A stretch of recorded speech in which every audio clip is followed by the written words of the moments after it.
अस्सलाम वालेकुम। Pakistan property leader से मैं राना अदनान मुदस्सर हूँ। बैरिया टाउन कराची की रियल एस्टेट मार्केट में इस वक्त टॉप 3 ट्रेंड्स जो चल रहे हैं उसके बारे में आज बात करेंगे। इनफैक्ट बैरिया टाउन कराची में हमेशा हम लोगों ने वीडियोस बनाई हैं, आप तक मैसेज पहुँचाया और रियल एस्टेट मार्केट को डिस्कस किया कि क्या ट्रेंड्स रहे हैं। आज की इस खास वीडियो में जो टॉप ट्रेंड्स मैं डिस्कस करूँगा, फ़र्स्ट ऑफ ऑल तो ये कि इस वक्त इन्वेस्टर्स हजरात प्लॉट सेल कर रहे हैं और एंड यूज़र प्लॉट्स परचेज़ कर रहे हैं, क्योंकि चांस डील के तौर पे जो कम कीमत में प्लॉट्स इस वक्त दस्तयाब है मार्केट में, वो लोग प्लॉट्स को परचेज़ करने में ज़्यादा इंटरेस्टेड हैं। और इन्वेस्टर्स का जहाँ तक ताल्लुक़ है, इन्वेस्टर्स जिन लोगों ने एक लंबे अरसे से रेजिडेंशियल प्लॉट्स परचेज़ किए हुए थे, आज वो लोग प्लॉट्स को सेल करने के लिए मार्केट में आ चुके हैं। और इससे पहले भी, क्योंकि ज़्यादा देर तक अगर होल्डिंग कैपेसिटी होती है तो लोग रखते हैं, अदरवाइज़ इन्वेस्टर्स ख़ासकर बहुत लंबे अरसे के लिए अपनी रेजिडेंशियल प्रॉपर्टी को नहीं रखते, क्योंकि इसमें ROI निस्बतन कम मिलता है कंपैरेटिवली अगर आप लोग देखें कि कमर्शियल प्रॉपर्टीज़ में। अभी बैरिया टाउन कराची में रेजिडेंशियल प्लॉट्स की नई डील भी आई, इवन कुछ कमर्शियल प्लॉट्स की भी आई और रेजिडेंशियल प्लॉट्स की भी आई। रेजिडेंशियल प्लॉट्स की नई डील की आने की वजह से जो एग्जिस्टिंग ऑलरेडी 100% डेवलप्ड एरियाज़ हैं, वहाँ पे एंड यूज़र जस्ट रह गए हैं और इन्वेस्टर्स ने वहाँ से अपना पैसा निकालना शुरू किया और नई डील में ऑब्वियसली इन्वेस्ट करेंगे या हाई राइज बिल्डिंग्स में इन्वेस्ट करेंगे। जो सेकंड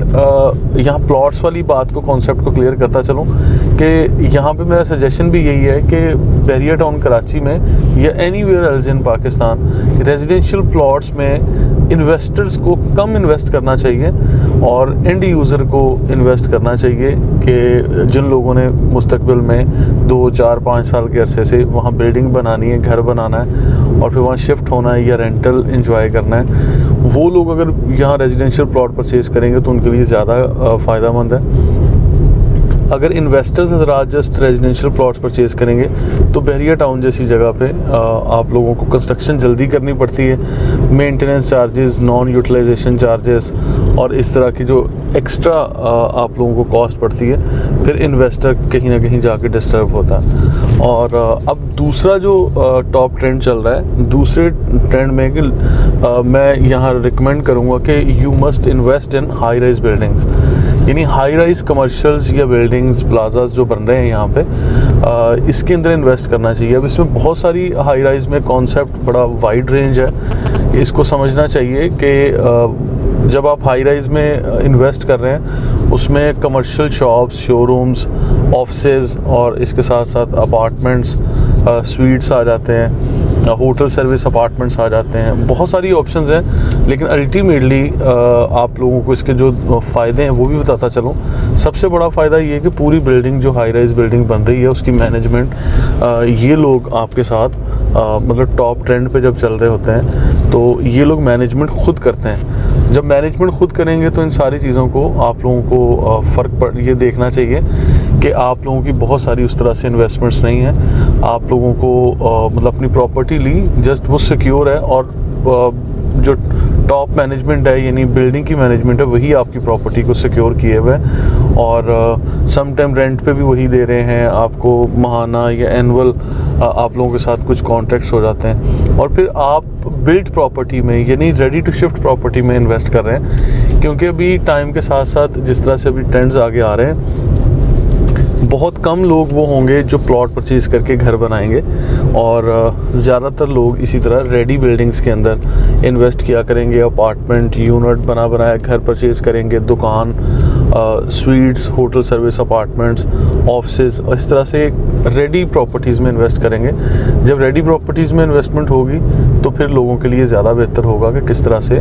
आप लोग इन चीज़ों को लेके चल सकते हैं। तीसरा जो ट्रेंड है वो मैं ये बता दूं आपको कि तीसरा ट्रेंड कि जितने भी होटल सर्विस अपार्टमेंट बन रहे हैं और यानी रेंटल एश्योरेंस के साथ जो चीज़ें मार्केट में आ रही हैं, मैं in fact ROI as per rental insurance या रेंटल एश्योरेंस आप कह लें,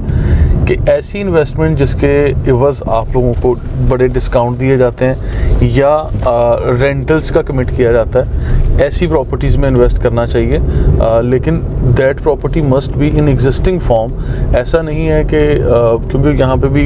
कॉन्ट्राडिक्शन आ जाएगा कि एक प्रॉपर्टी जिसका वजूद नहीं है और उसका रेंट आप किस तरह से इंजॉय कर सकते हैं, आया कि ये सूद की तरफ चली जाएगी बात या किस तरह। तो इन कॉन्सेप्ट्स को भी क्लियर करके ही आप लोगों ने प्रोसीड करना है। फर्दर मैं बताता चलूँ कि ऐसे बहुत सारी बिल्डिंग्स ऐसी हैं या ऐसे प्रोजेक्ट्स हैं पूरे पाकिस्तान में, इस्लामाबाद में, कराची में, मरी में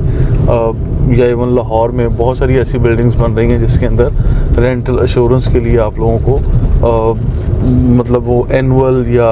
मंथली आप लोगों को ऑफ़र किया जाता है। तो इन चीज़ों को अगर आप लोग गौर करते हैं, देखते हैं, तो आई बिलीव कि ये चीज़ें बेहतर होंगी और काफ़ी ज़्यादा आपको इम्प्रूवमेंट की गुंजाइश है। और इसके अंदर अगर आप अपनी इन्वेस्टमेंट्स को ज़रा बेहतर अंदाज में करते हैं तो आई बिलीव कि आप लोगों की इन्वेस्टमेंट सिक्योर होगी, सेफ़ होगी और आप जो माहाना रेंट है या एनुअल रेंट है वो अच्छे तरीके से एंजॉय कर सकते हैं। अब इसमें जो तीसरी टॉप ट्रेंड है उसमें मैं ये समझाना चाह रहा हूँ कि आप ऐसी बिल्डिंग्स में इन्वेस्ट करिए जहाँ रेंटल के लिए कमिटमेंट्स आपके साथ की जाएँ,